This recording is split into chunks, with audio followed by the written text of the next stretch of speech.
How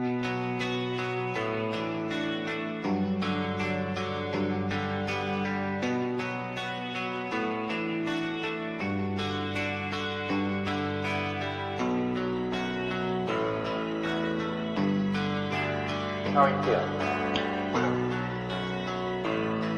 How long have you been here? 3 months, May 17th. And what brought you? That's difficult to answer.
Eventually resulted in your being here in the hospital.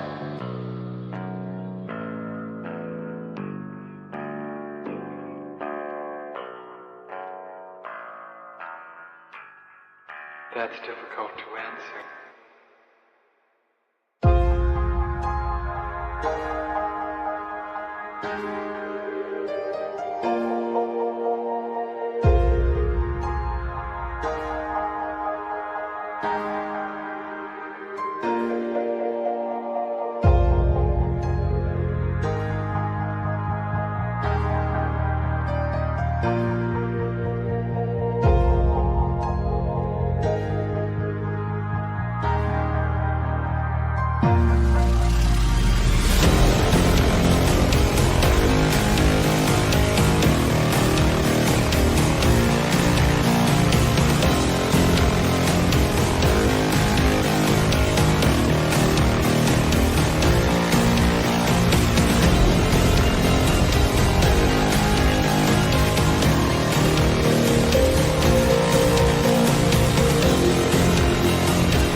this the end?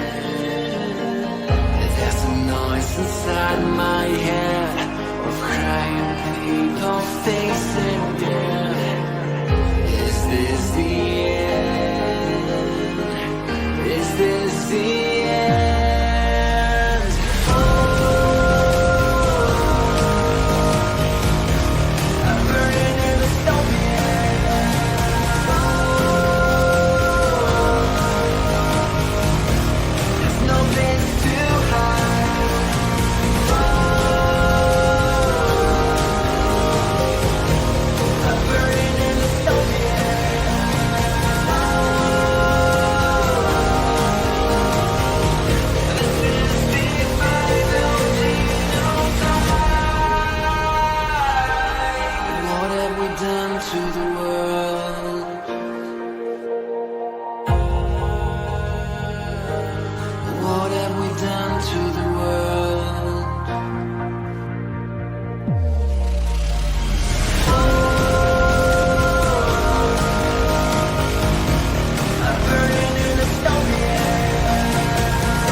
Marky got with Sharon, and Sharon got Sharia. She was sharing Sharon's outlook on the topic of disease. Mikey had a facial scar and Bobby was a racist. They were all in love with dying, they were doing it in Texas. Tommy played piano like a kid out in the rain, and then he lost his leg in Dallas. He was dancing with the train. They were all in love with dying, they were drinking from a fountain that was pouring like an avalanche coming down the mountain. I don't mind the sun sometimes, the images it shows. I can taste you on my lips and smell you in my clothes.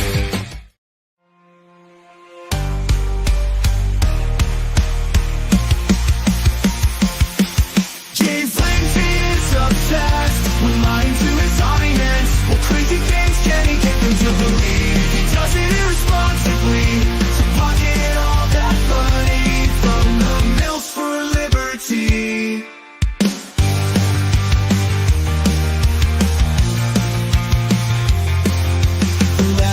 Capitalism, but James won't admit it. He refuses to believe queer theory destabilizes normativity, gender binary, and the nuclear family. James blocks the truth, smears people who try to show him, creates an echo chamber for himself to reinforce his fantasy. He used to believe in something. What happened? Mills for liberty.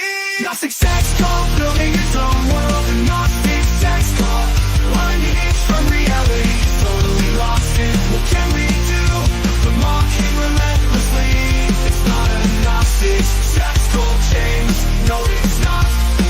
Stop lying to your audience. No, it's not. It's not Gnostic, James. Marytr, he tells us queer liberation means the annihilation of capitalism. Catch up, James. Whiteness means capitalism. Queer theory hates capitalism. Whiteness means capitalism. Queer theory hates capitalism. Whiteness means capitalism. It's all about capitalism. Everyone knows it's capitalism. The socialist knows it's capitalism. Wake up, James. It's capitalism. Whoa. The socialists know it's capitalism. Wake up, James. It's capitalism. It's all about capitalism. Everyone knows it's capitalism. The socialists know it's capitalism. Wake up, James. It's capitalism.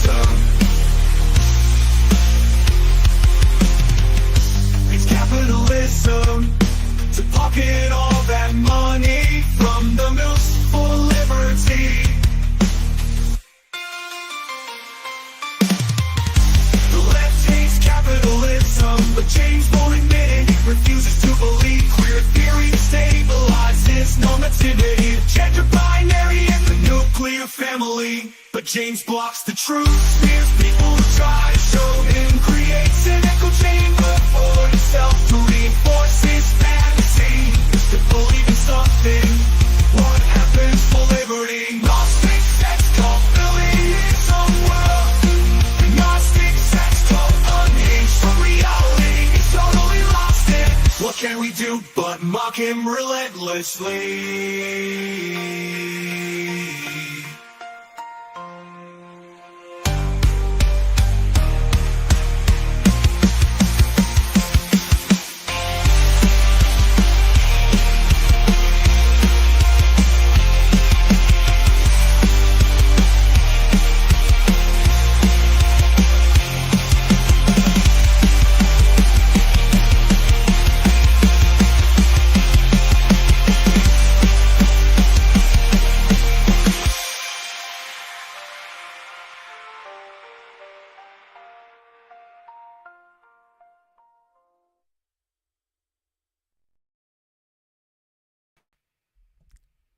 What up, guys? Happy Monday. Happy Monday, and a happy Monday it is. Because we had, over the weekend, an epic, an unprecedented James Lindsay meltdown. Now, we should really be used to James Lindsay meltdowns at this point. They've been going on for months.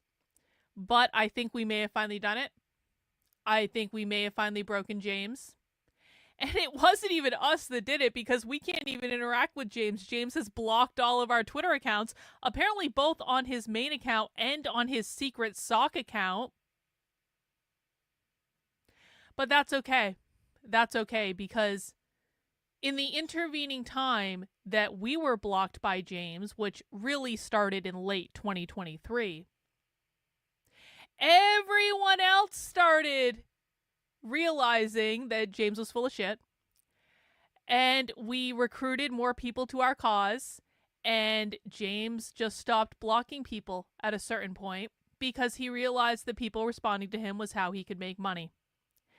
And in the intervening months, it seems as though we may have finally won.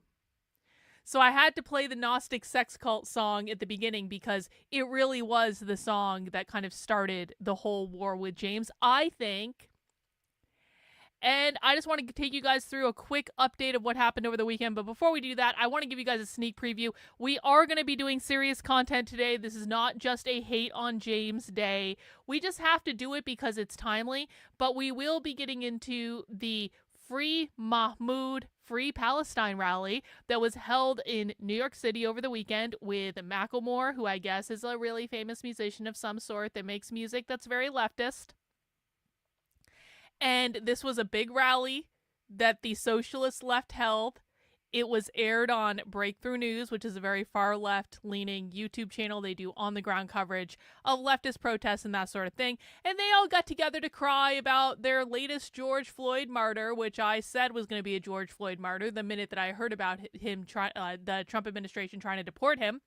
And now this is turning into a whole big thing that didn't need to happen because the Trump administration was dumb and they tried to deport someone that's actually legally allowed to be here for saying words they didn't like, and it's going to create a whole mess. And so, you know, the domino has already been tipped at this point. So now we're just going to sit back and watch the aftermath of the Trump administration shooting itself in the foot when it comes to the left for no good reason, for no benefit, for no gain. It's just going to cause a metric ton of problems. But hey, you know, it's not like we could have seen this coming about 8,000 miles away and would have told him, don't do this, Trump. This is a really bad idea. But Trump is surrounded by advisors who don't understand the left, who don't understand what's going on the left, who don't understand what's going to provoke the left, who don't understand how to actually deal with the left. And so they're going to continue to make horrible, bad decisions, and they're going to continue to do stupid stuff like this that's going to result in more and more martyrs being created on the left and whatever, I guess.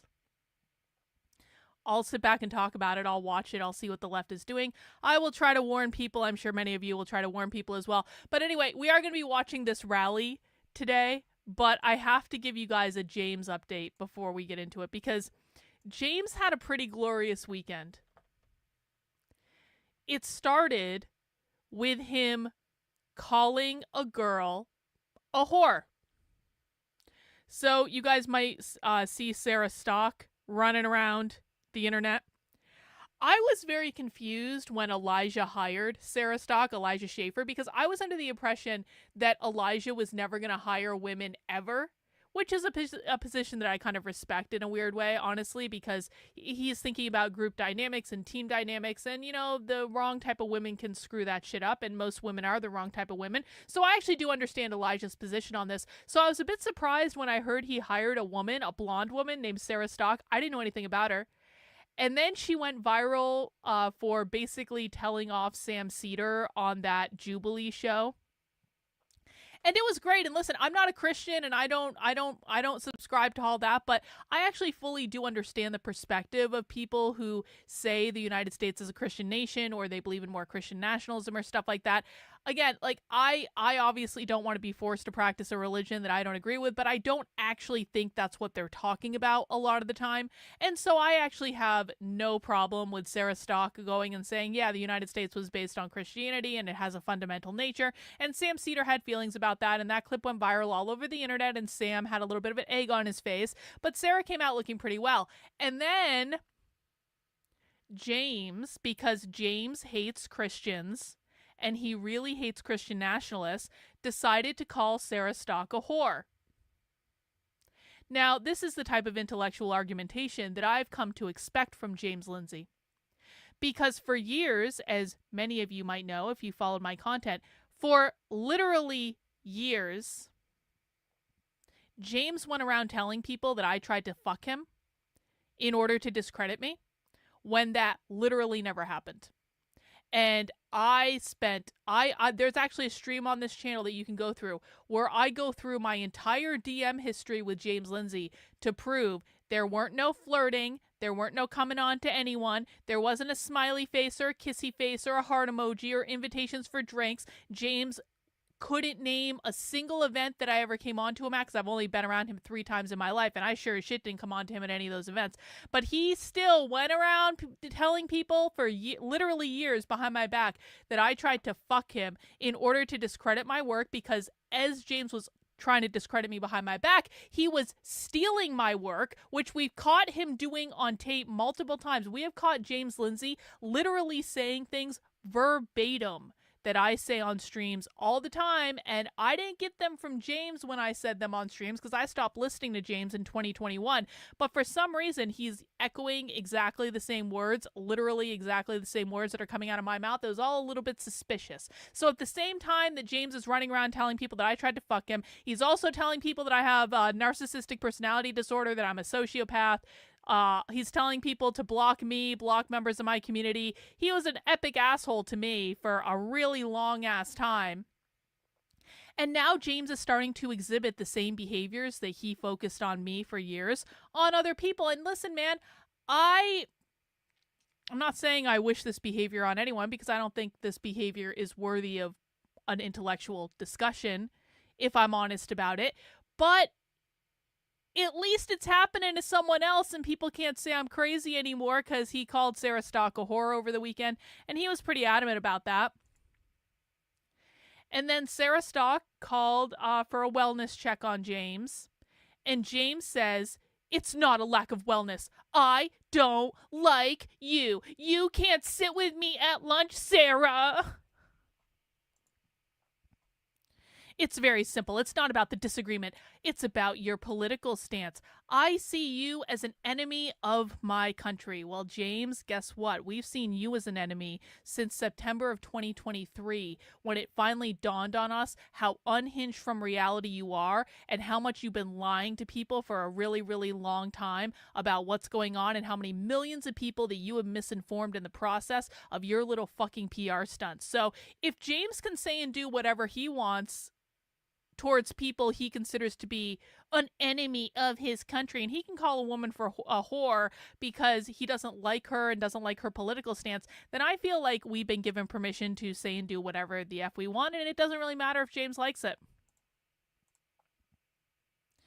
James also said, something none of my haters have never understood, left or right, is that I actively dislike them back and will not treat them with politeness I don't think they're due. People believe this means I've gone crazy or something every time. It's just being real. Okay, James. Okay, well, what's good for the goose is good for the gander, and we will feel free to treat you with the righteous indignation that we feel that you have deserved through your behavior that we can witness directly whether you like it or not. And this was just kind of a weird one. James went on this bend over the weekend accusing everyone of not wanting liberty if they didn't agree with him. This is basically James's position. Either you agree with me or you are literally anti-liberty. That's James's position now. James Lindsay believes that he has become the arbiter of what it means to believe in liberty because he is the classical liberal and he's going to tell everyone what's what. And so this guy, and I don't know who this is, says, if liberty in practice just means being able to build a strip club next to a kindergarten, then yes, hard pass. And James seems pretty offended by this, which is interesting. Why does James want to be able to build a strip club near a kindergarten? Sounds a little groomer to me, James, a little bit. And then this was really interesting. This guy, who I had never heard of before, but shout out the dank right. This guy apparently found James Lindsay's sock account. And I spent some time going through the tweets on this account. And it reads like James to me. It actually does read like James. And you guys know, I track James's tweets very closely because they're hilarious. And so I do pay attention quite a bit. And I was like looking at this sock account and I was like, this does actually sound like James. But do you know what really convinced me that this was James Lindsay's sock account? I didn't know who this account was. Had never heard of it in my life. And I said, guys, this guy found James Lindsay's sock account, which seems to have since been deleted, but the posts are insane. Now, the reason I said that I thought the sock account had since been deleted was because I couldn't actually see the posts on my feed when I was looking at his feed. But then I took a little bit of a closer look. And it turned out that the reason that I couldn't see this person's posts was not that they had deleted their account. It was that they had blocked me on their account. And it wasn't just me that they blocked. They blocked Bot. They blocked Mizakan. I don't know. And it's not like this is a huge account, right? This isn't even following that many people. It doesn't have that many followers. Why is it that me and at least 2 members of my community that I know of are blocked by this random person that we don't know and have never had anything to do with? And that random person kind of, once you actually go into the posts, kind of sounds a lot like things James would say. So James Lindsay has a secret sock account. That's interesting. And this morning, it all just kind of came to a head. This morning, it came to a head because James has kind of announced that it seems as though he might be leaving Twitter. He might be leaving Twitter. So James retweeted this woman, Shannon Joy, and Shannon said, "My exit from X is imminent. I just don't like it anymore." And James retweeted it and said, "I feel this. I hear very good things about Substack." Now, Jimmy, just so you know, I've been using Substack actively since the end of 2022. So I just want to put that out there, James. If you think you're going to get rid of us by moving to Substack, best of luck, buddy. Because I've been on Substack. You're the one that's been ignoring Substack. I haven't been ignoring Substack. I built my fucking platform and my business on Substack. Perhaps James will go to Blue Sky next. Wouldn't that be funny? Wouldn't that be funny? And then James says, if X can't solve its foreign manipulation networks and Groyper problems, it will die. So the Groypers. James is such a hinged into reality analyst that James Lindsay believes the Groypers are literally going to destroy X. You really seem to be afraid of a bunch of Catholic virgins wearing suits and ties, James. And I love this one. I loved it. James tweeted this morning, I keep hearing reports and seeing the evidence of an undeniable James Lindsay derangement syndrome that has gripped tens of thousands of good people, if not more. It's a sad disease that rots the mind first, but the body will follow eventually. So James is now saying that people are literally going to get sick if they don't like him. Okay, James. Okay. James also said, the problem the dissident right faces is that they have to communicate, the problem the dissident right faces is that they have to talk to communicate their ideas. And when they talk, people see their ideas. It's fun online, but people who matter have already noticed, and it will get worse for them the more they go. What the fuck does that even mean? What does that even mean? The problem the dissident right faces is that they will have to talk to communicate their ideas. Yeah, okay, yeah. And when they talk, people see their ideas. Yes. And it's fun online, but people who matter have already noticed, and it will get worse for them. James, if it's going to get so bad for people who are communicating more right-wing ideas, then why is it you who's leaving Twitter because of a so-called Groyper problem? The whole point of being part of a political space is to communicate your ideas and to try to convince people that your ideas are better than other people's ideas. Do you really think the dissident right is ashamed of their ideas? I assure you they're not. As you can tell based on how much more relevant Nick Fuentes is on Twitter than you are, bro. Which is really the problem, of course, isn't it?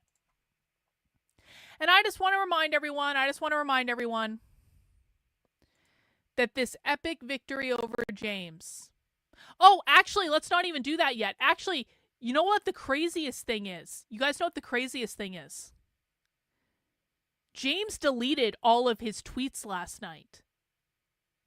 Now, I know people might not notice this because James tweets a lot. James tweets an obscene amount. James tweets like 5 to 10 times more than I do on any given day, and I tweet a lot. But do you know what happened last night? Let me show you. We are on Conceptual James's Twitter account right now. You can see it in the URL, okay? Let me just scroll down. And these are all the tweets that James has sent in the last 12 hours or so.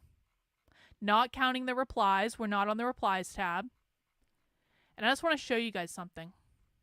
We're scrolling down.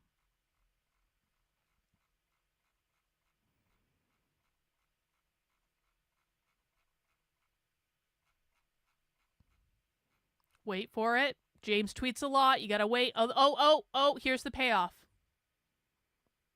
So we got down to this thread about authoritarianism that James posted yesterday, okay? Where are the rest of James's tweets? That's it. That's it. And this is not an account I'm blocked on. So whether or not he has blocked me has no bearing on this because I'm not blocked on this account that I'm looking at. Where are the rest of his tweets? This is actually the craziest effing thing. Well, where are they? Where are they then? What did he do?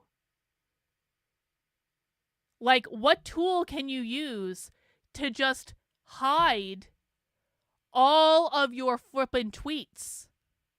How does this happen?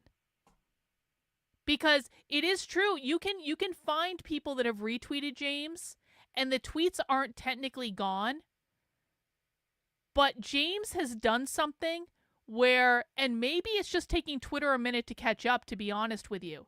Yeah, but what I'm saying is you can't see them on his timeline, though, as you guys can see looking at the screen right now. And I've looked at this in multiple accounts, and I've had other people look at it too. It is true that if you find someone that has retweeted a previous tweet of James's, you can go in and see it. But when you actually go to his timeline, it is gone. So he's done something. And it might be one of those things where James just completely wiped his Twitter history, but it takes Twitter time to like catch up to it, because James had an insane history. And just think about this for a second. What if I just up and deleted every single Substack article I've ever written, and I'm like, okay, we're done, we're starting over now. Everything's gone.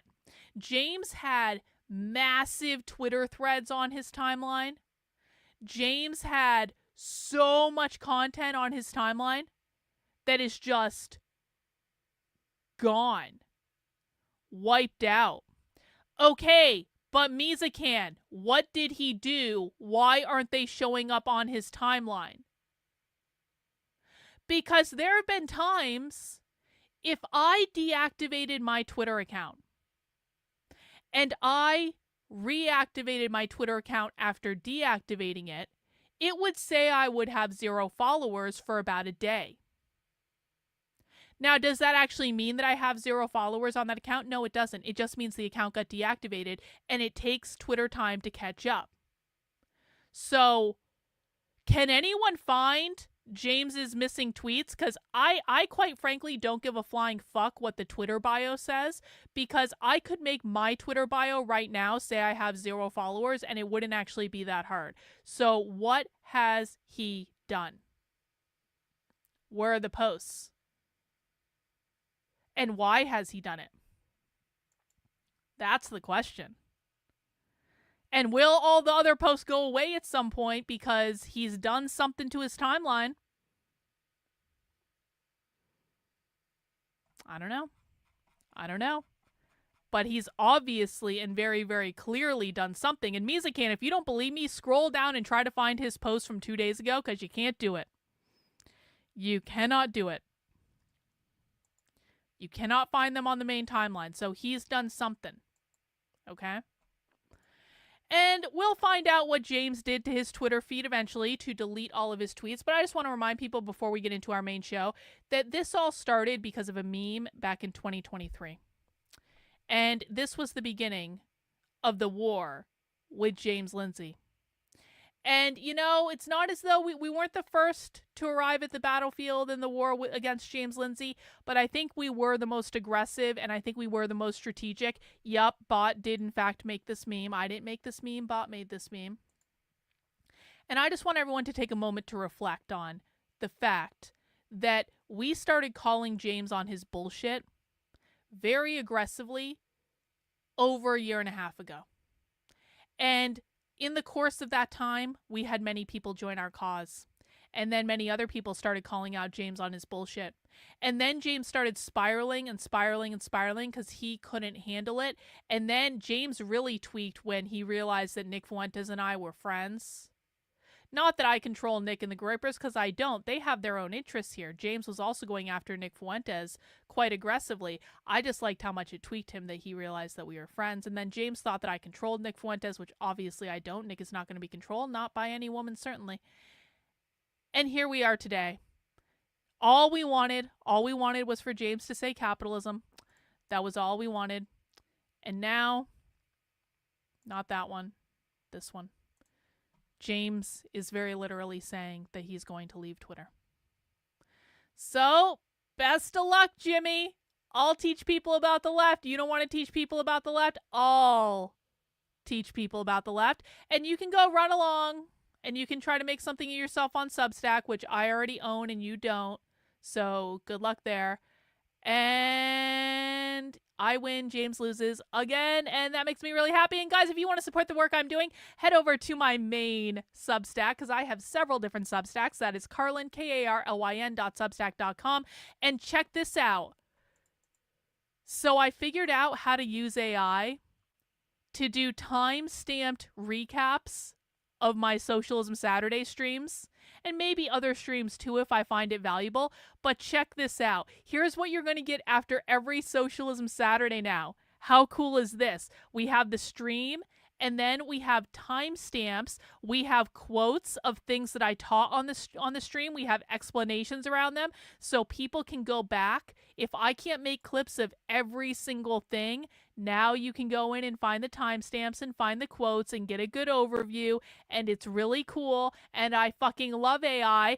AI is the best. I had to finagle this across 2 different AI tools to get this to work, but once I figured it out, it's actually pretty effing great, because this is going to give us an archive of all the things that have been taught on these streams that are 4 hours long, so that people can go in and get a little review if they don't want to watch the whole stream. And I think it's awesome, and that is just one of many things that you will be seeing on my Substack. You're not answering the question of what James did to remove the tweets from the time. Guys. I need, you guys know that I love nothing more than when people don't listen to the questions that I'm asking. There's nothing that makes me happier in this world than when I clearly state a question and then people come in to try to educate me and they don't listen to the question that I asked, okay? There's nothing that makes me happier than when people answer a question that has absolutely nothing to do with what I said because they didn't listen to the question that I said. So the question is, what did James do to remove the tweets from his timeline? The question is not, can we go in and find James's older tweets? That is not what we're working on right now. The question we want is, what did James do to remove the tweets from his timeline so that if you go to his timeline, you can't find nothing before a day ago? That is the question. I am not asking about search. I am not asking about retweets. I'm not asking about nothing else. I understand you're trying to help. I know you mean well. I get it. I'm not trying to make you feel bad. But the question that I asked is not the question that this is answering. So that's all I have there. Anyway, guys, if you appreciate my work, head over to the Substack. Sign up for $8 a month, $80 a year. You guys keep me in business. And you guys got to keep me ahead of James, obviously. Another way you can support the work I'm doing is by heading over to the Red Menace Collective. That is a different Substack, different product. And this is where you can read draft chapters of my latest books before they actually become books. You can currently read the full 5-act saga that is the dystopian fairy tale that I wrote based on the Communist Manifesto. It's called the Communist Manifesto, a Revolutionary Fairy Tale. I am going to be delaying the publication of this book just a tiny bit, because Jennifer has convinced me to let her and a team of people read the book and provide me with feedback. Now, normally this is not something I would do because I write nonfiction books, and usually people don't know what I'm writing about when I'm writing nonfiction books, and so it's a little bit of a different process. But I agreed because this is the first time I've ever written fiction, and so I agreed to go through an editing round to make sure that everything is buttoned up because I've never written fiction before. But if you want to read the current draft chapters, which will be the story, regardless of if any minor details change, the story is the story is the story is the story. And the only place you can currently read the story is Red Menace Collective. That is redmenacecollective.substack.com, which I really appreciate. I also want to remind people that I do have a new Twitter account that I've been playing around with. It is @queermarxism, because this is going to align with some books that I'm going to be writing in the coming months. I'm writing a book about the Marytr gang. I'm also writing just a general book about queer Marxism. That is all going to align with a larger queer Marxist initiative. And check this out. I discovered queer TikTok yesterday, And now there's a whole bunch of queer TikTok videos on the Queer Marxism account, and it's actually pretty great. We are going to build the libs of TikTok of queer Marxism, except that it's actually going to have good information and nuanced information and isn't going to be clickbait garbage and is actually going to teach people stuff and isn't going to be just one of these owning the libs bullshit accounts that just exist for clout and fame and all that stuff. We're actually going to build a resource for people that's going to teach them, while at the same time it's going to shock them into reality about how ridiculous this leftist ideology is. So follow Queer Marxism on Twitter, and make sure you're retweeting it, and make sure you're sharing it and doing all those things. I'd really appreciate it. All right, guys, let's get into our video. Please make sure you mount the like button if you have not already. Please make sure you are subscribed to the channel. We got a lot of great content coming up this week. I do stream Monday through Friday at 5 p.m. Eastern Time. We do Socialism Saturday on Saturdays at 6 p.m. There we go. That's a little bit better. We are watching the Free Mahmoud, Free Palestine rally that took place on Saturday. This is with leftist socialist groups in New York coming together to honor their new martyr, Mahmoud Khalil, and we're going to see what happened. Let's get this party started.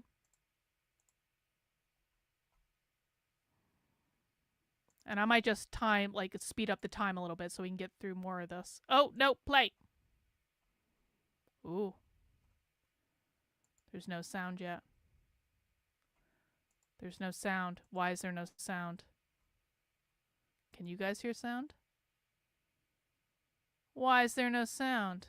Is that me or is that them?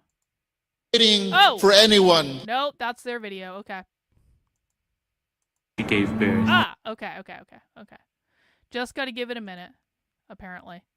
Hopefully they fix the sound. When does the sound start? There it is. When they arrived in the refugee camp, they thought it's just a matter of days until they would go back. They did not want to be killed because they heard about the horror stories across Siberia. My dad was born in a tent. His family lived in that tent until mid-70s when they upgraded to small structures. In the 90s, they finally had concrete buildings. To us, it was always a temporary home until we go back to Palestine.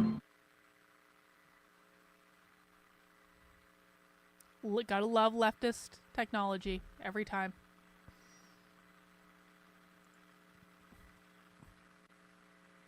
This is so suspenseful.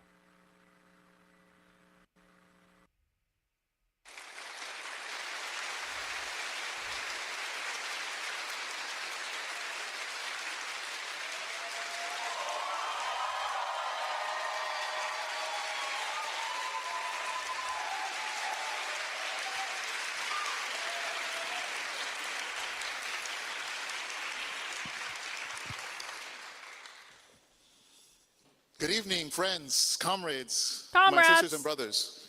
It's good to have you all here tonight. A good comrade right off the top. We are here People to gather and raise our voices. We are here because we want to start a mass movement. The clip we just saw of Mahmoud Khalil is from Breakthrough and Watermelon Pictures' newest documentary, The Encampments. It's not just a story, it's a mirror. It reflects the courage of students who refuse to stay silent as their universities bankroll genocide. It reflects the power. It reflects the power of young people who stand up in the face of repression, even as US and Israel massacre hundreds of thousands. They have jailed leaders like Mahmoud in order to silence dissent. But the reality is that during the last 18 months, we haven't been quiet. We have not been silent. We've been organizing day in and day out in support of the Palestinian people and in opposition to the genocide in Gaza. This Thursday, at the Angelica Theater, when the Encampments documentary is released, the world is going to see the reality of our movement. They will be reminded of its power and the dignity of all the people who have taken to the streets.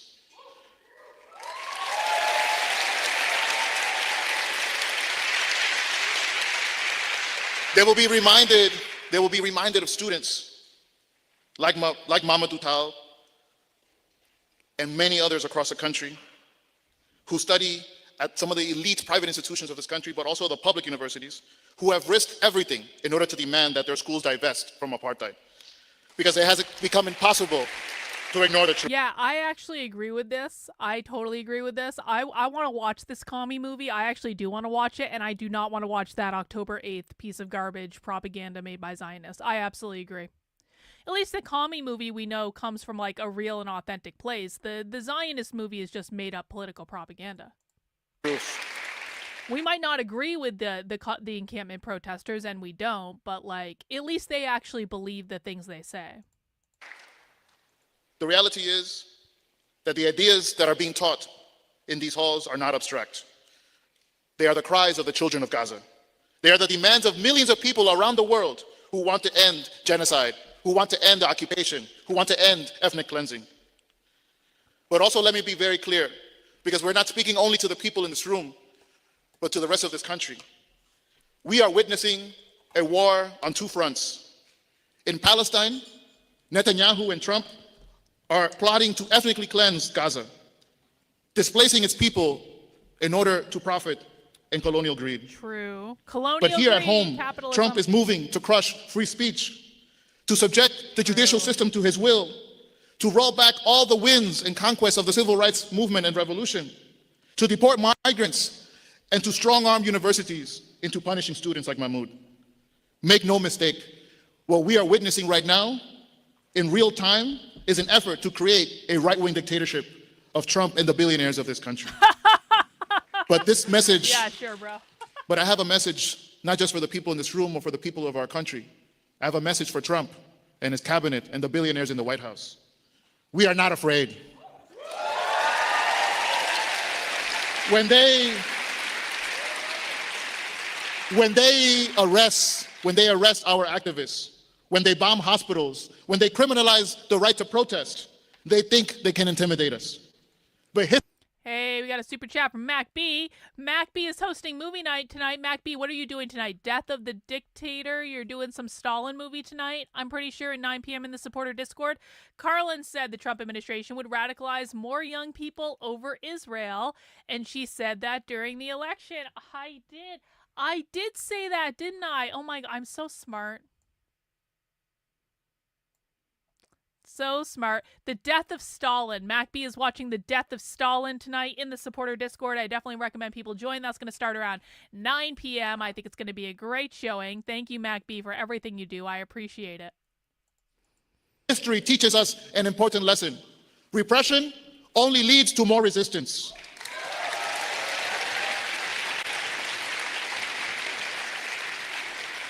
Every deportation raid, every racist and misogynistic presidential action, every bulldozer against our people in Gaza only deepens our resolve to fight back.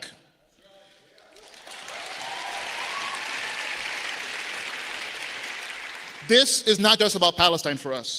This is about the soul of this country and the future of this country. Trump's push for dictatorship, the cowardice, the embarrassing cowardice of the Democrats, the terror of ICE and Homeland Security is all connected to us. They want us divided, they want us hopeless, but we are the counterforce. Even tonight, we refuse their attempts to silence us and our movement. We are the millions of people around this country and around the world who believe in the power of the people. No politician, no billionaire, no Trump, no Elon Musk is stronger than all of us together.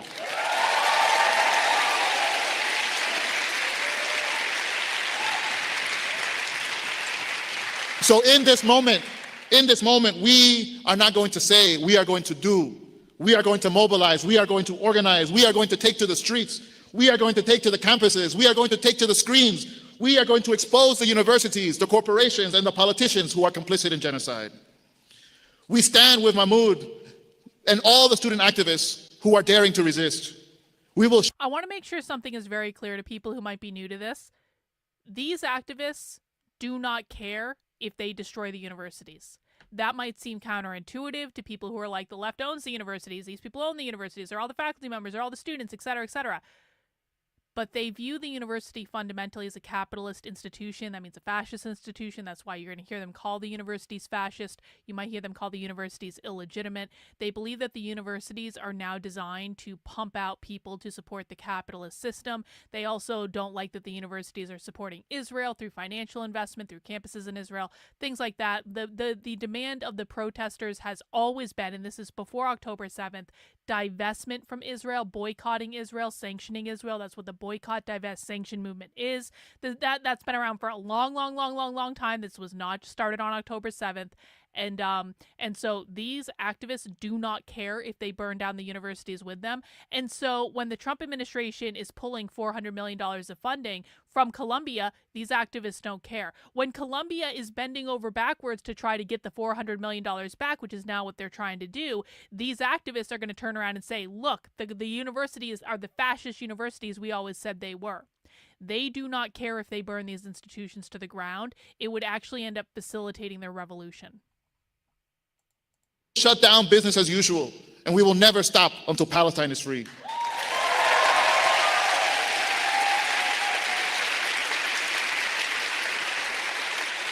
What we do now matters. We are in an epic battle for the liberation of humanity and of our planet. From capitalism. We are in an epic battle for Gaza, for the migrants, for free speech, for a world where no one has to be disappeared because of the way they think. Trump and Netanyahu want us to believe that their violence is inevitable. But we know the greater truth. The people will determine the final outcome. The people. The people will have the last word. And that is why on April 5th, millions of people around the world will be marching to U.S. embassies to protest. Really? That is why on April 5th, we will be marching to the White House. Oh, April 5th, okay. Protest. So if you haven't already started to organize your bus, your friends, your neighbors, your community to come out, now is the time. Let us remember, comrades, my friends, my brothers and sisters, Comrades. we are not waiting for anyone to start the resistance. The resistance is already in the room. Let Mahmoud's courage remind us that solidarity and collective action are our strength. Collectivism, you don't say. Our rage is our fuel. And our movement, which is rooted in the principles of justice and armed heavily with consciousness, will win. Class consciousness. One day, soon. Wow. No dictator, no genocide, no fear, no Trump will stop us.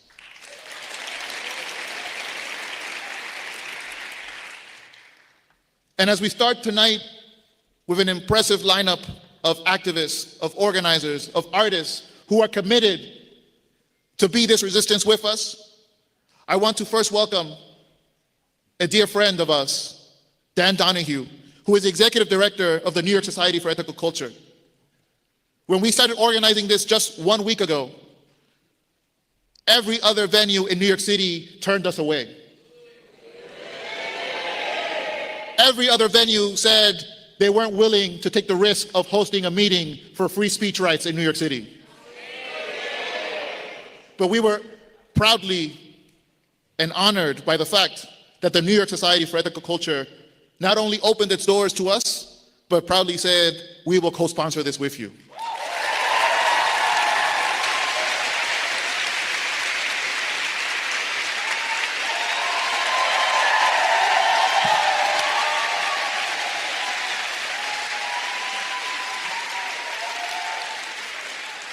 So Manola, does that mean that we weren't your first choice? All right. Oh, thank you all for coming here. Welcome to the New York Society for Ethical Culture. My name is Dan Donahue. I'm the executive director. How many of you are here for the first time? All right. It's good to see all you lovely people here. So let me just say a couple words of what we do here. For nearly 150 years, we've been a progressive leader in education, democracy, workers' rights, the climate, social justice. Oh. And we've helped found institutions such as the Visiting Nurses Service, the NAACP, and the ACLU. So for us, it's really disconcerting that a legal resident of the United States. When you watch events like this, you realize, and they start naming these organizations like, we've been around for this long, we've done thing X, Y, B, and Z, we created the NAACP and the ACLU, and you start to realize just how big this leftist problem is. And this is something that we've run into in trying to like really kind of like organize our thoughts around the left in terms of like going down every single rabbit hole of this leads to this and this leads to this. It's just like you start finding all of these different things and you're like, this is actually a monstrosity that has taken over our entire society. And it's crazy. So we always listen for like names of organizations when we're doing these sorts of things, because I mean, what he's like, Citizens for an Ethical Society, that's a socialist organization. I've never heard of that organization before today, but I know now that it's a socialist organization just based on what he's already said. No, it's not about the money trail. You guys are obsessed with the money trail. It's not funded the way you think it is. It is not about the money trail. It is about who is connected to who and what ideas are they pushing. The money trail matters the least. Do you want to know why? Because it's not fucking Soros. And it's not USAID either, for the most part. And you guys get obsessed with the money trail when nothing ever happens being obsessed with the money trail, and you, in the midst of that, forget that there are many more important things than money. The ideas are what matter. How the ideas are being propagated is what matters. These people have created a massive independent fundraising arm that no one on the right understands because they convince themselves that this is all Soros when it's not. The States is threatened with deportation without due process for speaking their mind.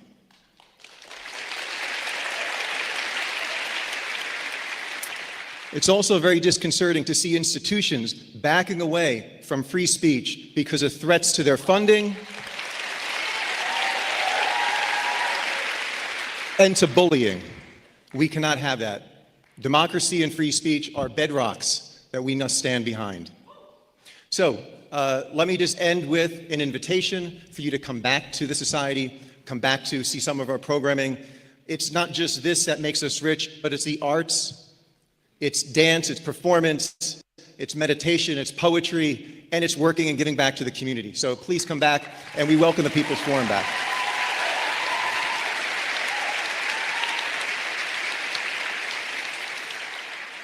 Thank you again to the New York Society for Ethical Culture. Again, we're honored to be here. We would now like to welcome to the stage a leader of our movement, an organizer with the Palestinian Youth Movement, who for the last 18 months, it's more likely that you saw him on the streets than at home. Not just leading us at the front of protests, but engaging us in analysis, teaching in our spaces, and often reminding us about why we fight. I welcome Tahir Dale.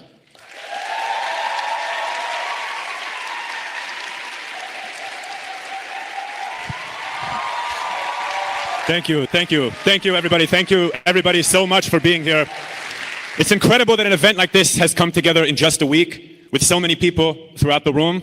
It is inspiring to be here tonight with you all at this powerful, powerful event for Mahmoud Khalil's freedom and for the freedom. People might be looking around that room and they might be going, it's so small, there's no one there, look at a Trump rally, blah, blah, blah, blah, blah. There is no conservative group in the country that can organize a rally this size in a week. There is no conservative group in the country that can organize a rally this size in a month.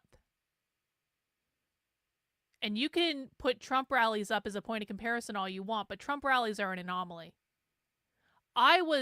One of the things I did in 2020 was I went around doing rallies to try to get people, like in 2020, to get people to elect Trump. No one ever showed up. I went around in 2021 to conservative events, to give talks, to try to teach people stuff. No one showed up. The right can't do this.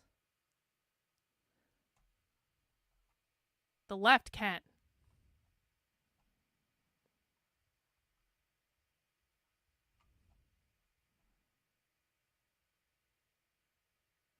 Well, who's not standing behind free speech? Do you know who's not standing behind free speech? The Trump administration. Of Palestine. When the Trump administration flagrantly stripped Mahmoud of his most basic democratic right, the right to free speech, their intention was clear: to crack down on the mass movement against genocide and for Palestinian liberation that has swept through every city, every town, and every state of this country over the last 18 months. This movement, which has brought millions of ordinary people into protests and near daily organizing, has been the most powerful bulwark against the US-Israeli genocide on Gaza, consistently demonstrating the immense gap between the drive of these governments towards constant war and destruction and towards the desire and will of the masses of the world. By targeting Mahmoud Khalil, a well-known leader of the Palestine movement, Trump, Rubio, and the rest of the administration plan to intimidate those who stand for justice and against their wars into silence, while simultaneously setting a dangerous precedent, criminalizing any form of speech that dissents from their agenda, whether it be internationally or here at home. True. This event tonight, as well as the multiple 1,000-person protests that have erupted in many cities across the United States of America and across the world, are a clear rebuke of that plan. We will not be intimidated. We will not be silenced.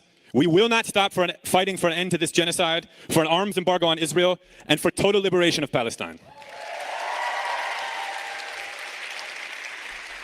The last 18 months have been utterly devastating for our people in Palestine, but they have not succeeded in breaking their steadfastness or their commitment to remain on their land.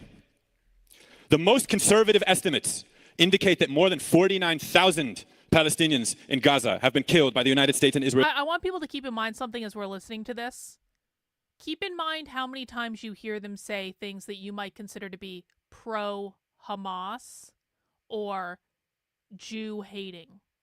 Because the line right now on the conservative right is that these people are pro-Hamas Jew-haters.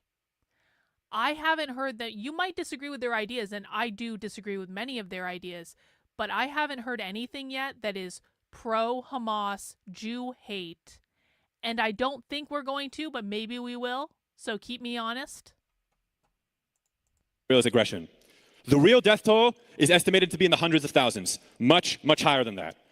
Most of these numbers are women and children. 90% of Gaza's residents have been displaced, most of them more than once. Israel has repeatedly destroyed critical, life-sustaining infrastructure with US bombs, bombing water treatment plants, bombing sewage systems, bombing roads, bombing electricity. Only yesterday, they attacked, bombed, and blew up the only cancer hospital in Gaza. The intention of all of this is clear: to make life in Gaza unbearable and to exterminate the Palestinian people. Yep. The ceasefire deal that went into effect on January 19th was supposed to bring an end to this horrific genocide and to bring much-needed relief to the Palestinian people of Gaza. Unfortunately, it did not, as throughout the course of the agreement, while it was in effect, Israel violated the agreement with United States backing and political support more than 1,200 times. Most abhorrently, in the weeks leading up to Monday, on which the deal completely collapsed, Israel imposed a total siege on Gaza, refusing to allow in any humanitarian aid, refusing to allow in any of the needed heavy equipment and building supplies required to rebuild the destroyed Gaza Strip, and perhaps most criminally, cutting off the Strip from all access to electricity. A continuation of a 17-year, brutal, criminal, horrific siege. At the same time, Israel has carried out massive military operations in the West Bank, which have resulted in the near total destruction of refugee camps in Jenin and Tul Kerm and other cities in and around the West Bank, displacing more than 40,000 people, arresting thousands and kidnapping thousands of Palestinians from their homes, often stealing them from their beds while they're sleeping during nighttime. And also annexing more land that has been annexed since 1967. Shame.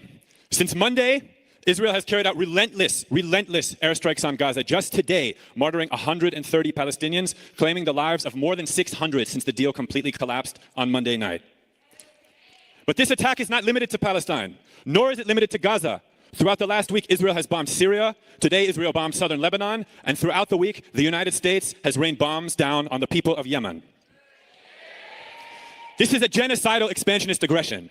And this is what Mahmoud, Khalil, and the movement for Palestine, our movement for Palestine, have been fighting against insistently, relentlessly for the last 18 months, and we will not stop.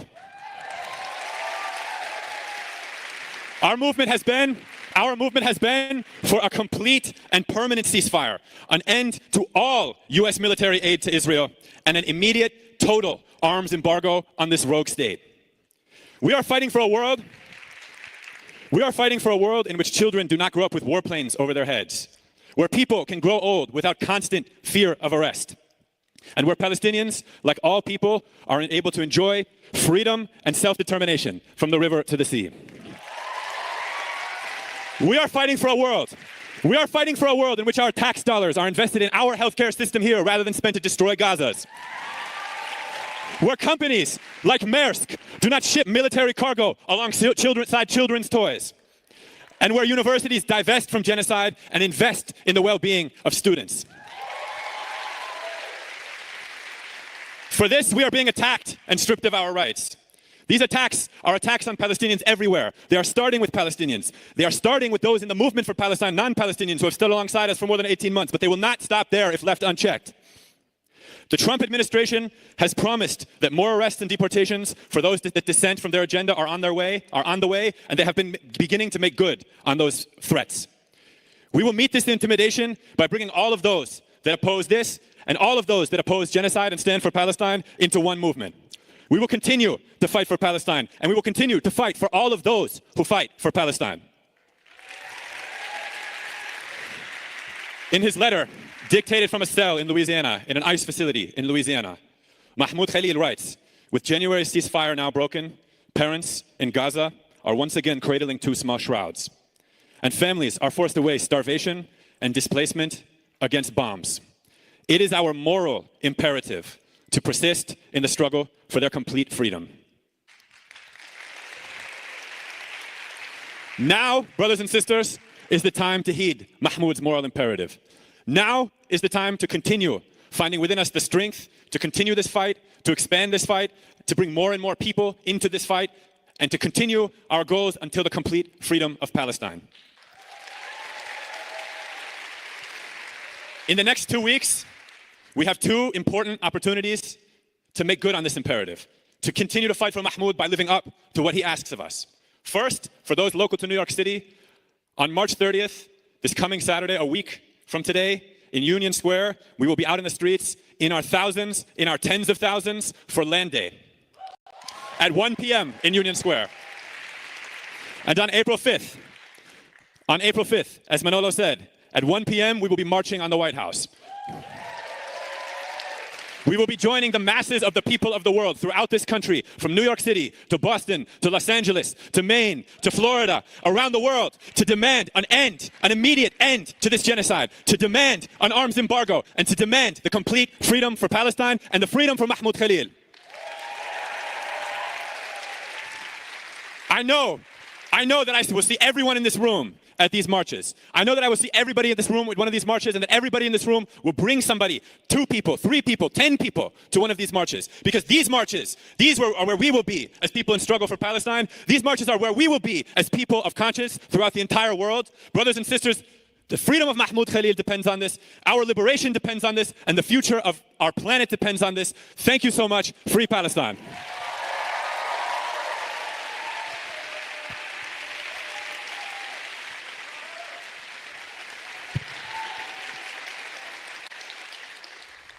Thank you, Tahir. And if you enjoyed Tahir's speech tonight, I really strongly encourage you to join us on our Monday volunteer meetings at the People's Forum, where Tahir is often leading us in analysis and thought-provoking discussion. Next, we believed it was very important that our conversation tonight was not just a conversation among comrades or a conversation on the politics of this moment alone. In fact, we felt it was important to bring in a lawyer who's actively been working in cases for the movement over this last period. I'm honored to invite to this podium Sheza Abushi Dalal, staff attorney at the Clear Project and a member of Mahmoud Khalil's legal team.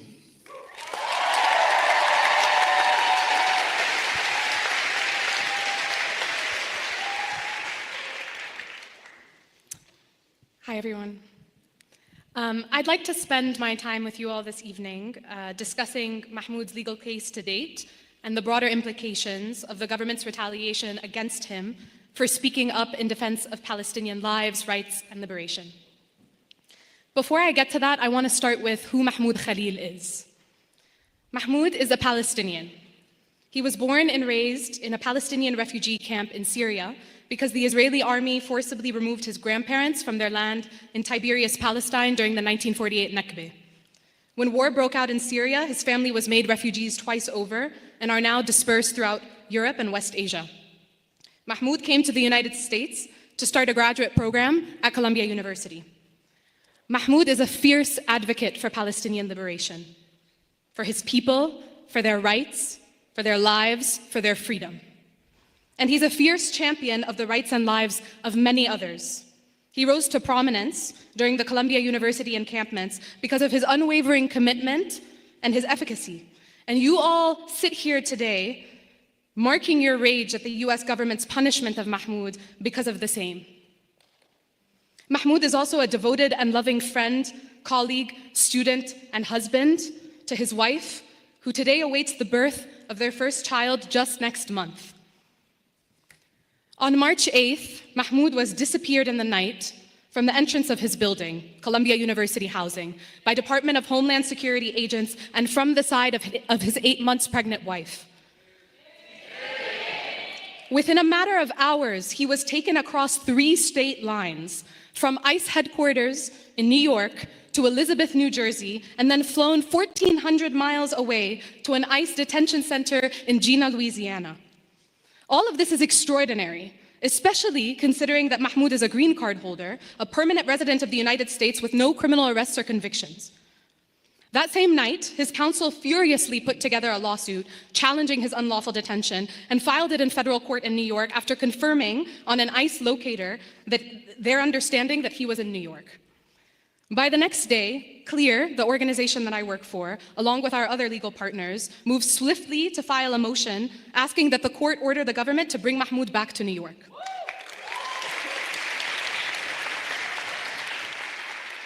2 days later, we appeared before the judge in a packed courtroom in downtown Manhattan and secured a commitment to moving fast on his case and a schedule for the legal battles we need to hash out that reflected that urgency. And very importantly, the court ordered we be able to, for the first time, get legal calls free of the potential of government monitoring. Since that date, here's what has happened. First, the government tried getting the case thrown out of federal court in New York, arguing that it wasn't the right court, and incredibly, that the right federal court to bring this case in is in Louisiana, the state that they covertly whisked him away to 1,400 miles from his expecting wife, his community, his secured legal counsel, and the court where his legal challenge was pending. We made our case against that argument, and we ultimately won.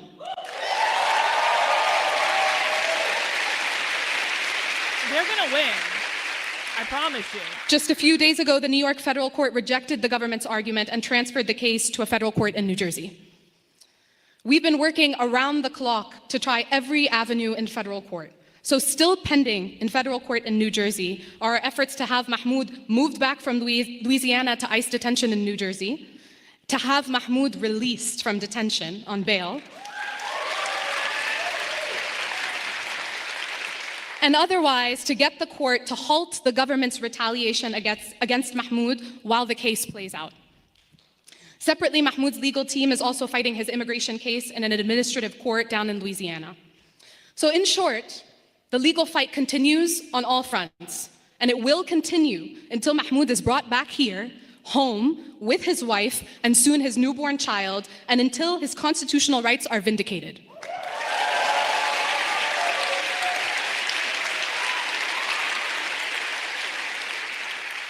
And the struggle continues outside the courtroom too, spearheaded in no small part by all of you and many more in this country, showing up in dissent and refusal to accept that this can be so. Mahmoud was targeted because he spoke up for a free Palestine and an end to the genocide in Gaza. Every top-line official, from the Secretary of State to the President himself, has made clear that that is why he's being targeted and that is why he sits in ICE detention today. Even now, in detention, hundreds of miles away from his wife and community, Mahmoud asks that we focus our attention on Gaza. And I'll repeat these words because they are so profound. In his letter that he released from detention, he wrote, "Parents in Gaza are once again cradling two small shrouds, and families are forced to weigh starvation and displacement against bombs. It's our moral imperative to persist in the struggle for their complete freedom." In punishing Mahmoud for standing for the rights and lives of Palestinians, the government is trying to condition liberty and immigration status on agreement with its political views and priorities. What's at stake in this case is the very ability to dissent. Mahmoud sits in ICE detention. We got a question. Do they actually care about this guy, or is this just something they can use to mobilize? Well, a little bit of both. What you have to understand is Mahmoud Khalil is not an insignificant person in the Free Palestine movement. Mahmoud Khalil was actually a pretty big deal on the Columbia encampments in last spring. And so everyone, you guys got to understand, like, this is a social community. The socialist left is a social community, especially in New York. In New York, they are really organized. They have all these organizations they can go to. And so they're all friends. They all know each other. This would be like if someone at CPAC that has gone to CPAC every single year, that goes to all the different events at CPAC, that's maybe on some committees at CPAC. This would be like if that person suddenly got picked up and put in jail for no good reason. Do you think the rest of CPAC would just sit around and be like, oh, I don't even know this person. Like, who even really cares? Like, no, they're like, it's a social community. They know each other, okay? And so, yes, do I think that there are people in this room that very much care about Mahmoud Khalil specifically? Yeah, I do. A lot of them know him. He was very active in their community. And so it is one of those things where it's like, are they using it to mobilize? They're doing that too. Mahmoud Khalil is their new George Floyd martyr. And so they are using it to mobilize. They are using it as a political issue. They're using it to radicalize more people to their cause. But they also do have a personal vested interest in this because they're all friends, okay? So it's a little bit of both. And quite frankly, Mahmoud Khalil would want them to use his arrest to mobilize more people to the far left. So this is something they're communicating with him. They know exactly what he wants. That's one of his lawyers. Like, they had the legal representation set up way ahead of time. And so, I mean, like, you guys got to start thinking about this just in terms of, like, the human nature of these relationships. The Free Palestine movement has been around for a long-ass time. The people in this room have been organizing together for years and years and years, way before October 7th. So it's more than just a political movement. They're all buddies. Today, far from his family, far from us, because he dared to stand up for those Palestinians killed over the course of more than a year and a half of genocide, and those Palestinians still living. All people who strive for freedom and liberation and are most vulnerable. All dissenters and organizers are on the line. And that warning offers our mandate in this moment. Because we're all implicated, our mobilization against the government's fascistic agenda must be collective and must match the urgency of this moment. Collective. We know this is a test case for how far the government can take punishing organizers. And this administration says as much. They tell us plainly that Mahmoud's case is, I quote, the blueprint. We must treat it as such. We already know that to be true. The names of Ranjani Srinivasan, Liqa Kordia, Dr. Badar Khan Suri, and Mamadou Tal will be familiar to many of you. Like Mahmoud, they too face detention or the threat of detention because they are non-citizens in this country who dared to stand with Palestinians. So I leave you with this. In his letter from detention, Mahmoud poses the question, who has the right to have rights? Later in his letter, he reminds us that at stake are not just our voices, but the fundamental civil liberties of all. On our end, we will fight to bring Mahmoud home because we all depend on it. And I trust that on your end, every court hearing, no, every sunrise and sunset will look out onto a mass of people who refuse to let this happen.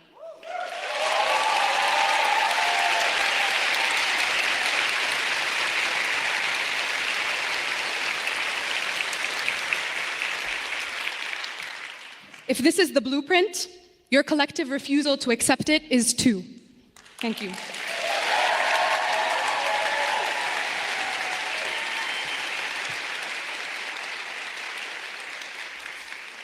Thank you, Cheza. I like that blueprint of resistance. We're going to hold on to that. We now want to welcome someone whose name has become familiar, both to the Zionists who attack and demonize her, but also to the activists who have listened to her, who have seen her in action. It's our very own and very who has the right to what? The Supreme here's the reality that the right doesn't want to hear. The Supreme Court has actually already decided on this. Mahmoud Khalil has the right to say whatever the fuck he wants. Well, he's in America. Like, the Supreme Court has literally already decided on this.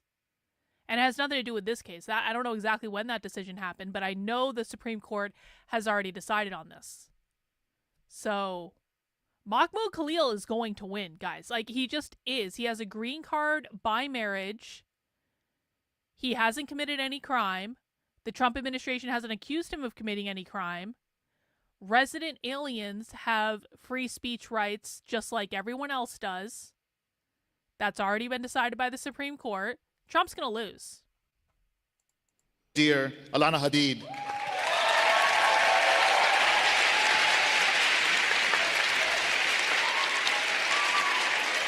Thank you. Whew. My name is Alana Hadid, and I am the daughter and granddaughter of Nakba survivors. I am Palestinian, I am Irish, I am American. And I stand before you today as your sister, your friend, your fellow fighter in the struggle for justice.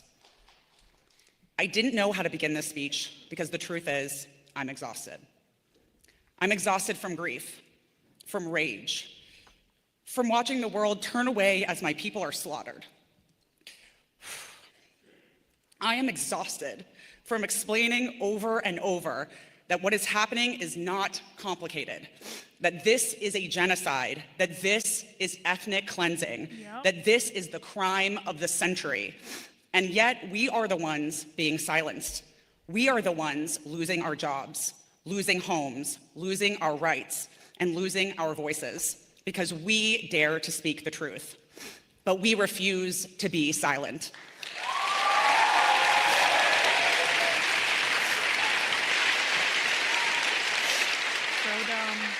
They want us quiet. They want us afraid.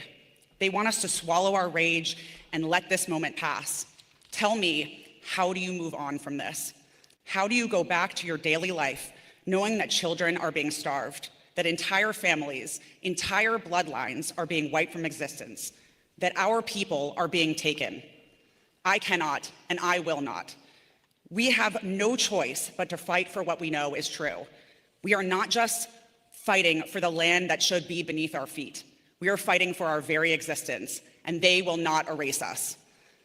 Look at Mahmoud Khalil, a man who committed no crime, a man who did everything right, a man who lived with hope and love and a belief in justice.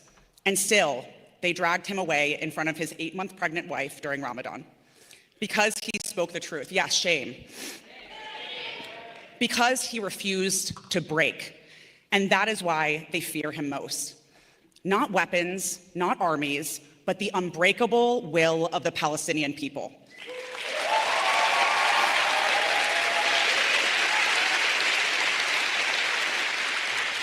They fear our voices. They fear our resistance.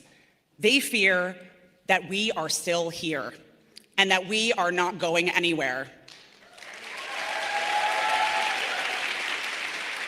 They want to criminalize our voices. They want to erase our history. They want to tell us that calling for justice is dangerous, that demanding freedom is terrorism. When did justice become dangerous? When did peace become a threat? It became a threat when we began to know our power. It became a threat when we began to know our purpose, and we will prevail. I know this in my bones, in my Irish blood, in my Palestinian blood.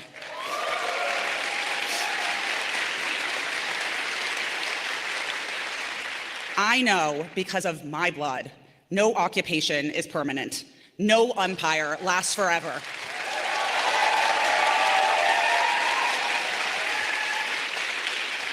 And history tells me that Palestine will be free.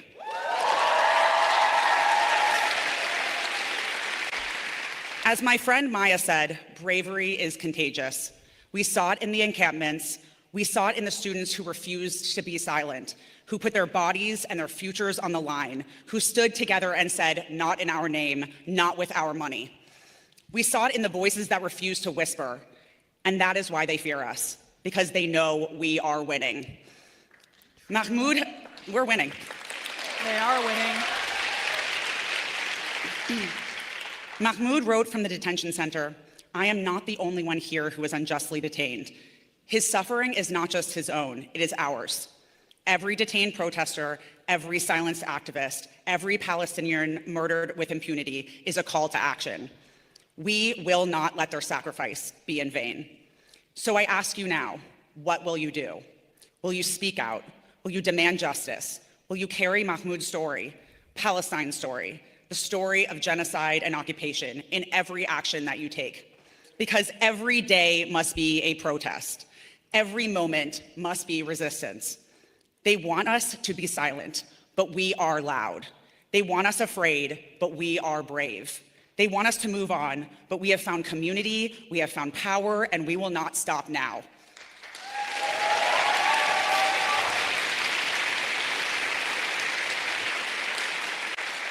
Because this ends when we say it ends. This ends when we look them in the face and we say, no more. Look around you. Look at this strength. Look at this power. We are here. We are unbreakable, and we will not be erased. Free Mahmoud, free Palestine, free our voices. Thank you.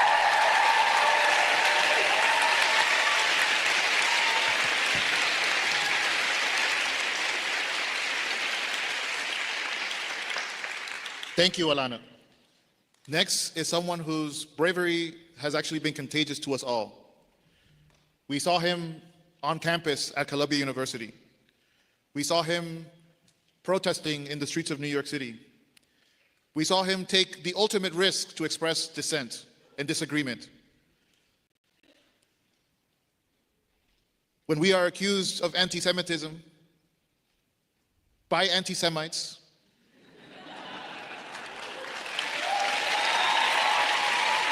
wow. It is in fact deeply comforting that we are also led by Jewish brothers and sisters. They're not Jew haters.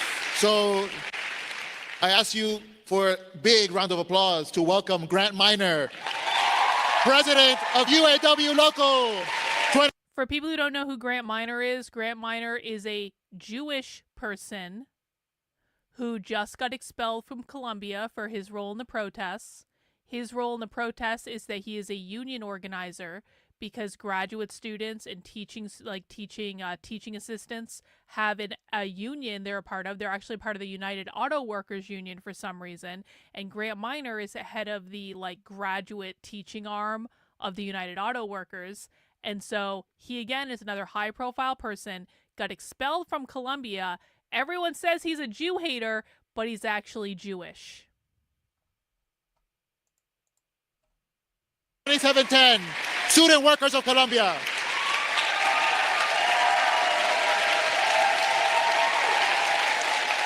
Thank you, everybody. Thank you, everybody. So, as you probably heard, on March 13th, as I was out of the country conducting research, I received notice that I was expelled from Columbia University, along with along with 22 other students who were either expelled, suspended for years, or had their degrees revoked for participation in protected First Amendment protests against the ongoing genocide of the Palestinian people. Some of whom are here tonight, so give them a round of applause, please.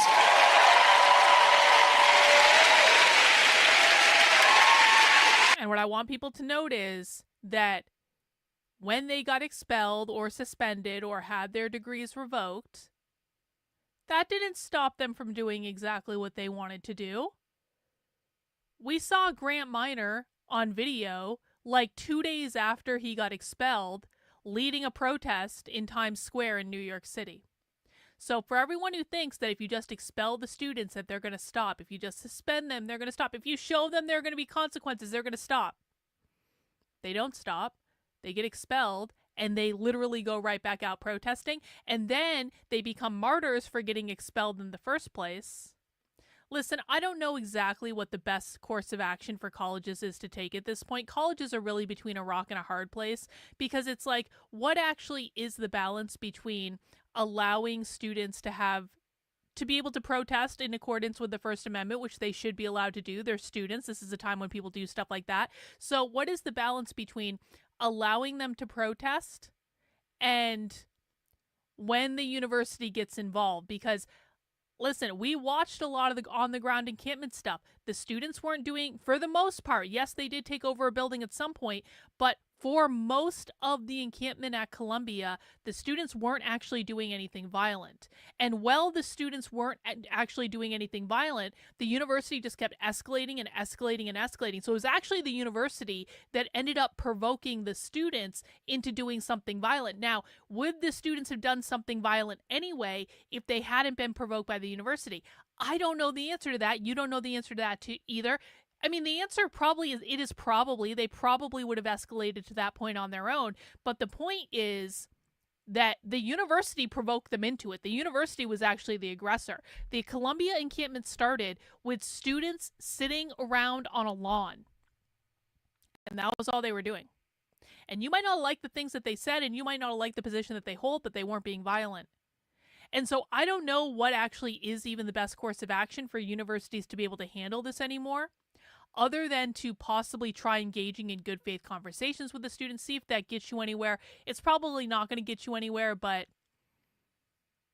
expelling them isn't actually going to solve the problem, and suspending them isn't going to solve the problem, and it's just going to actually make things worse. It's just going to keep provoking it. So I don't know what the right answer is, but I know that the course that the universities and the Trump administration is trying to force the universities to take, it's not going to work long term. There is going to be a boiling point at some point where what the Trump administration is trying to force the universities to do is just going to end up severely provoking the students, and the students are going to backlash at some point, and they don't care. They don't care about getting expelled. They don't care about going to jail. They have entire legal teams for this. So I guess we'll see.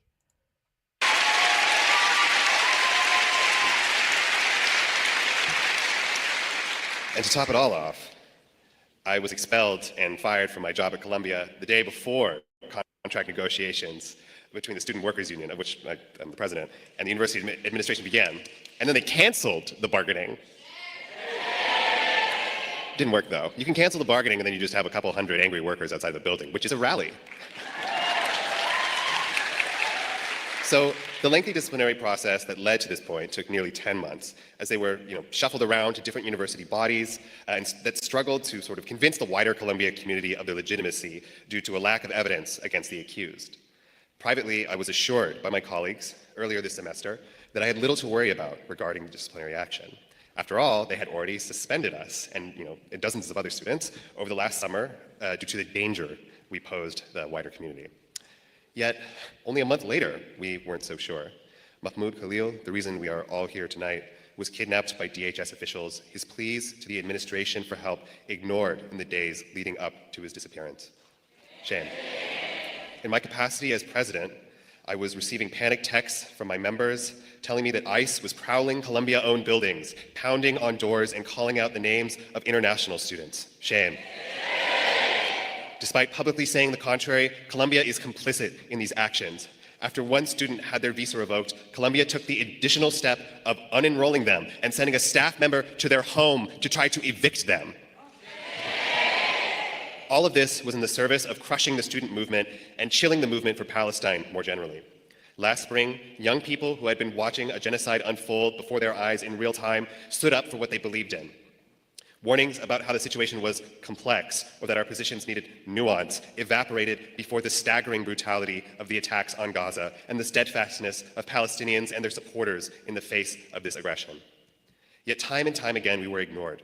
Finally, we felt we had to pressure the university and to do something they could not ignore.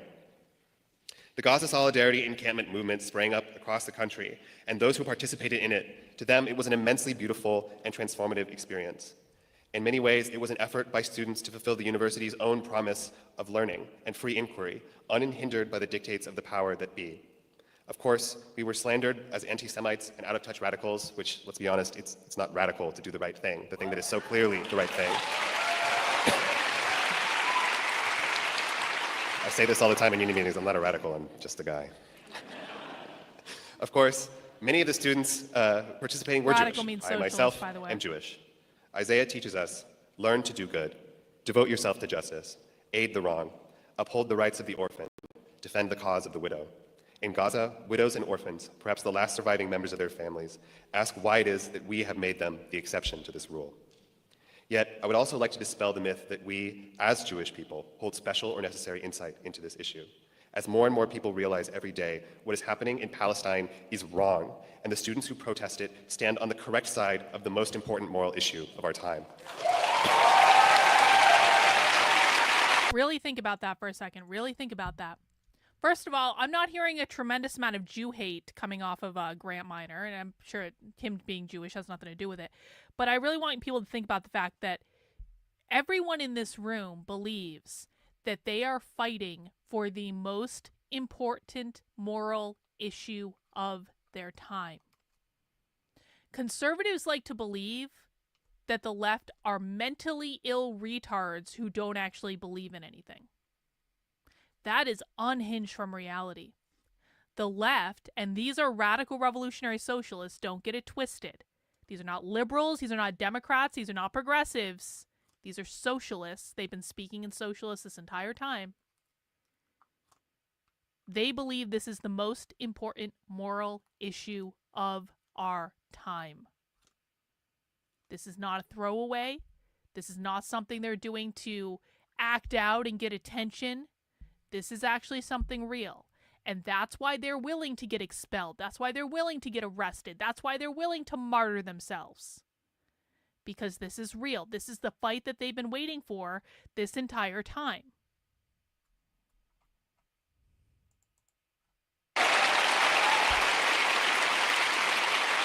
Now, the same day that we were expelled, the Trump administration issued a ransom note to Columbia, threatening to withhold $400 million unless they agreed to a list of demands that equates to the end of academic freedom. First and foremost was to expel or suspend all protesting students, which Columbia did that very day. So, I don't know, it seems like there's a connection between those two things, if you're asking me. I don't know. They deny it. They publicly deny it. They're like, don't worry, we know we got this note. It had nothing to do with expelling the students. Yesterday, Columbia conceded to all the rest of the demands. Indeed, they have admitted publicly that they agreed with, and in fact already planned on doing, many of the demanded actions. Now, the Department of Middle Eastern, South Asian, and African Studies will be controlled by an administrator who will ensure that Israel is portrayed fairly in its classes. Yeah, that's some All bullshit, protests that by occur the way. in places where academic activities occur have been banned. Zionism, a political ideology that has divided Jews for more than a century, is now a protected identity, which will have far-reaching implications for free speech. That's also some bullshit. We shouldn't be doing that. Additionally, there will be 36 new officers who are now authorized to use force and arrest students who break these new rules.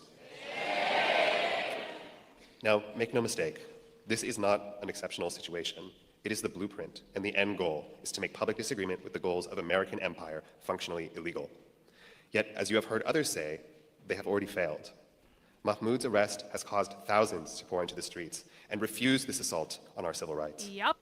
We must let them know that for each person they take, thousands more will take their place.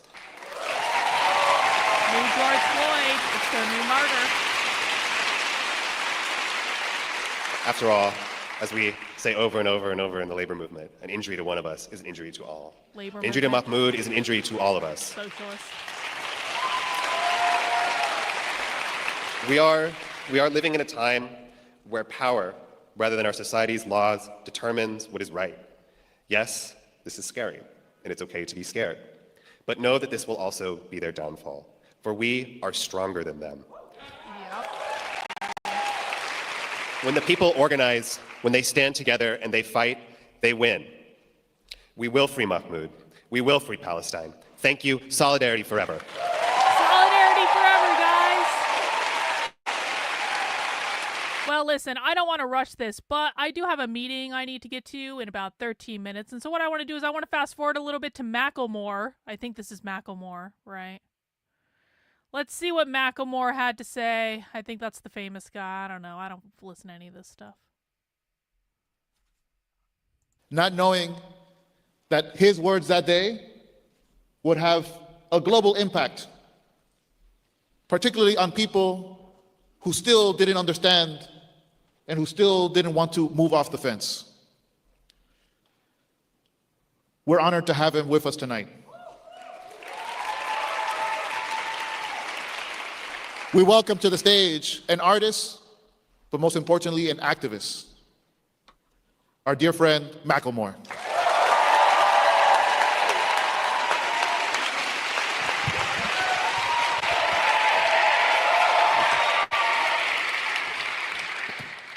I'm honored to be here tonight and share the stage with such amazing people, share this space with such amazing people. And I don't say that just to like say it. I really feel that. I feel honored to be here tonight, witnessing this moment. I probably type way too much shit, so just bear with me. He's got socialist tattoos. In October of 2023, my life was going through an upheaval. The future of my marriage and the state of my life was in flux. I was living in pain, fear, and that ache in my heart that you cannot escape. The one that comes in waves, grieving a reality that I had previously taken for granted as always being there. Stable, safe, predictable, that had vanished. And I was on the road at the time, touring in the States when October 7th happened. In previous eras of my life, maybe I could have ignored it. Maybe I could have scrolled past the days, months, and almost a year and a half of what was to come. But with my heart already being in a place of raw and vulnerable state that it was in, and the genocide that was underway in Gaza, it was impossible to ignore.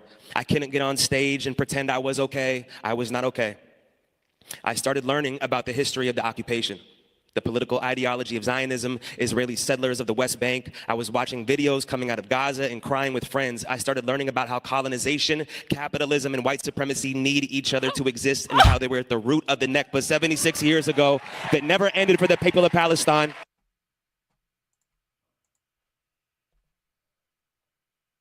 Did Macklemore just say capitalism? Be still my heart. Be still my heart, Macklemore, again. Zionism, Israeli settlers of the West Bank. I was watching videos coming out of Gaza and crying with friends. I started learning about how colonization, capitalism, and white supremacy need each other to exist and how they were at the root of the Nakba 76 years ago that never ended for the people of Palestine. I was taking it all in and I was silent. I was scared. I was thinking about myself. I didn't want to be labeled anti-Semitic. I didn't want to get canceled and lose my career. I didn't want to lose fans. I didn't want to offend anyone. But at a certain point, I couldn't believe those voices anymore. My heart had just enough cracks in it that the light of Palestinian resistance, struggle, and unwavering faith cracked it open. I was experiencing what happens when the internal pain from being silent outweighs the risk of speaking up in moments of injustice. And once you see it, you can't unsee it.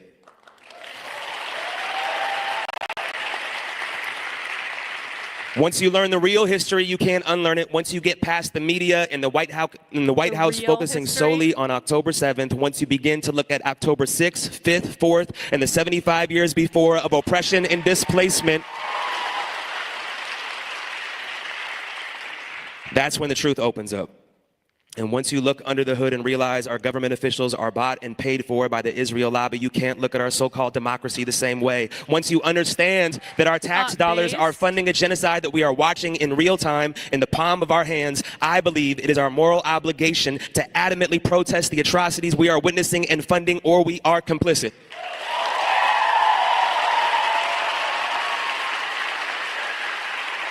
He's not wrong either.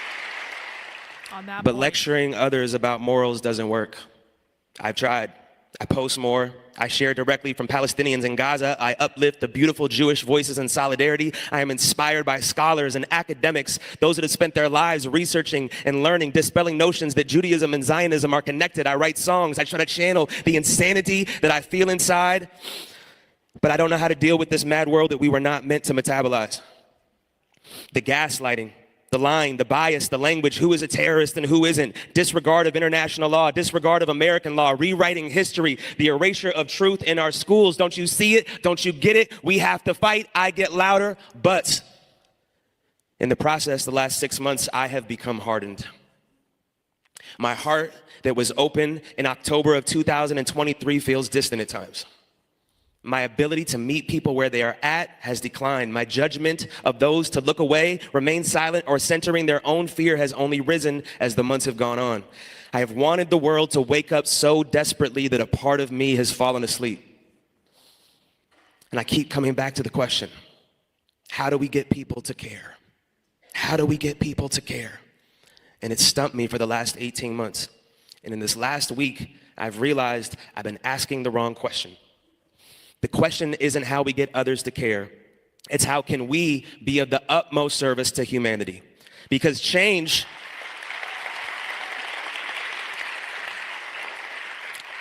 occurs when we cultivate our own light, not dimming ours to match another's shadow.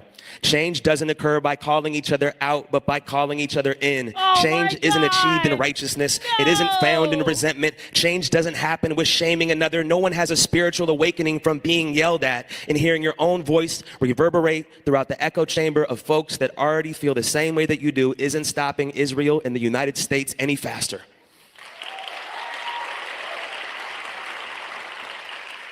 True change occurs in the spirit.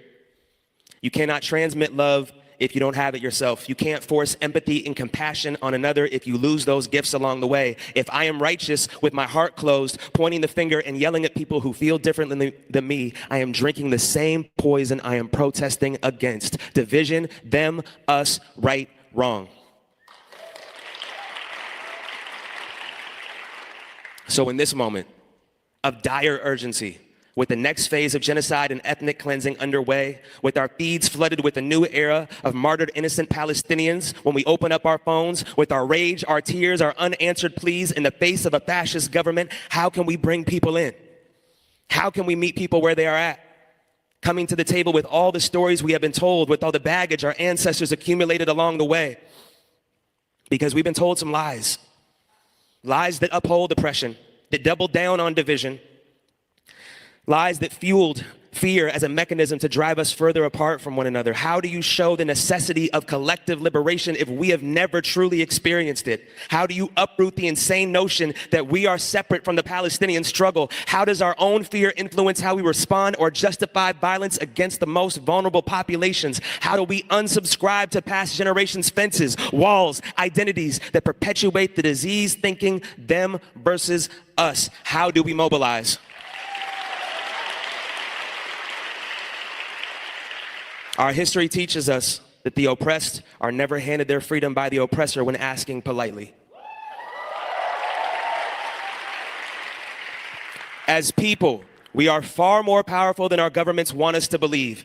And when we infiltrate their systems of oppression with boycotting, divesting, and protesting, things change. That is why the Biden and the Trump administration cracked down on Meta, TikTok, and demonized students peacefully protesting like Mahmoud Khalil. Because this new way of learning and spreading the truth, it's actually working. My heart is not the only one that has been opened by Palestine. Millions of people around the world are having the same awakening from witnessing Palestinian faith, resistance, and struggle. The narrative is shifting. The people are the storytellers. The old guard of relying on Western media for accurate reporting is in shambles. They want to control the narrative, and they cannot.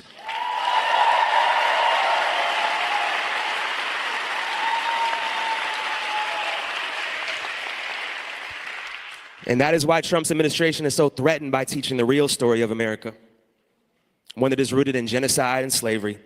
They don't want us to draw lines and see parallels of resistance movements of the past. Education is their greatest threat. The people united with... He's talking about the parallels of socialist movements in the United States with the Palestinians. Shared analysis is powerful medicine. We believe it because we have seen it.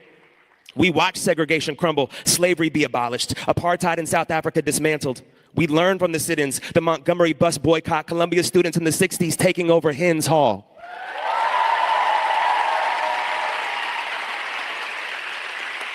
We have been shown by previous generations what it looks like to resist oppression in the seemingly insurmountable systems of supremacy that fall apart. Protesting against genocide, illegal occupation, and ethnic cleansing isn't complicated.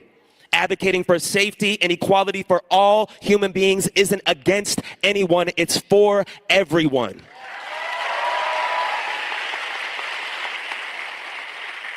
We are literal guests on this earth, a rock spinning in space. We are here to make it better for all, not some. Not just for ourselves or the people that look like us or speak the same language or believe in the same God, but for those that are suffering the most. The structures that enable us to emotionally distance ourselves from another's fight to exist must be eradicated.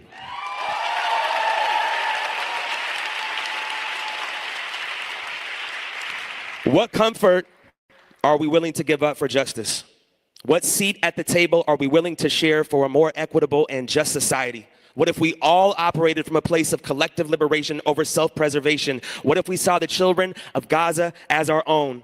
What if we heard our own 6-year-old in the voice of Hen Rajab begging to a 911 operator for someone to come save her? What if we saw ourselves in the men and the boys with black bags over their heads, stripped of their clothing, numbered, zip-tied, heading to the most inhumane torture one could imagine? What if we felt their hunger? What if we imagined their thirst?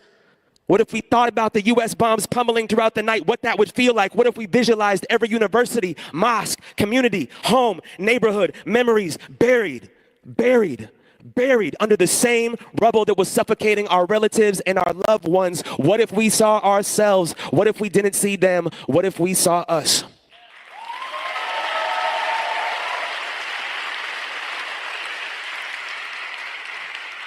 This moment is the biggest threat to humanity we have ever faced. The earth is aching. Systemic oppression is advancing at a rate that none of us can keep up with. Capitalism. But we cannot allow our hearts to become hardened. The people of Palestine have given me the greatest gift. They have taught me what actually matters in this finite amount of time we have on this earth. My spirit has been reminded.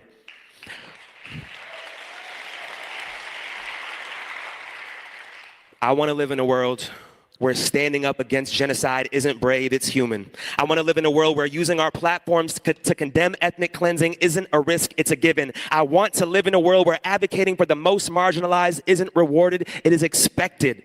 I want my children to know that Palestinian liberation is their liberation, is our liberation. They are not separate.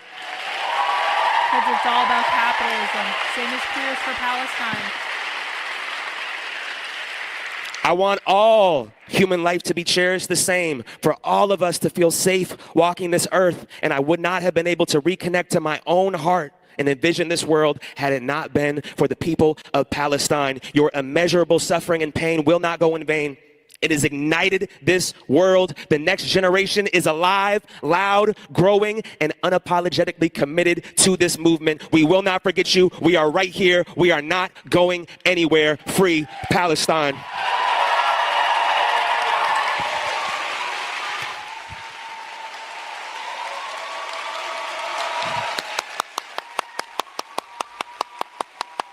Stunning and brave, Macklemore. Stunning and brave. Macklemore is a socialist. He is a good socialist foot soldier in the fight against capitalism.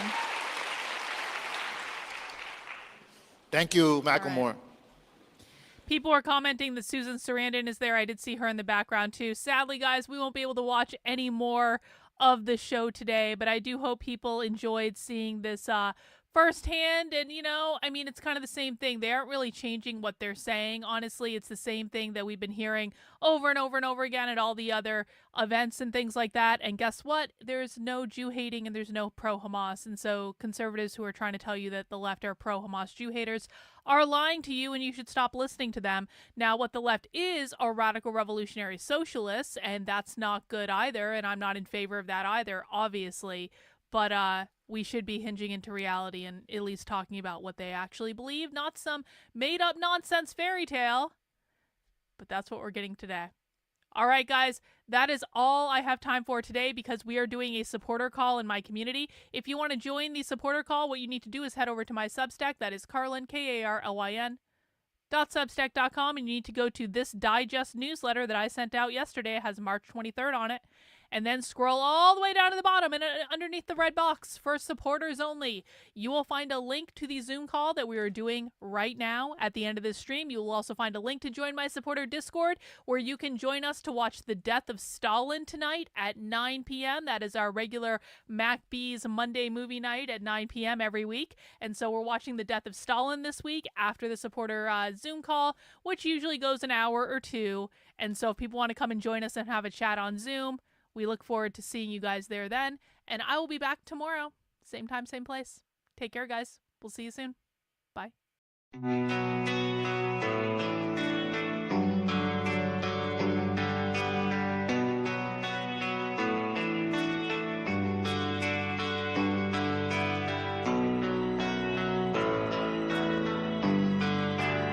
are you feeling?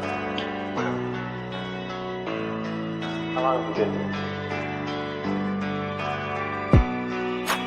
3 months, May 17th. And what brought you? That's difficult to answer.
for people has eventually resulted in your being here in the hospital.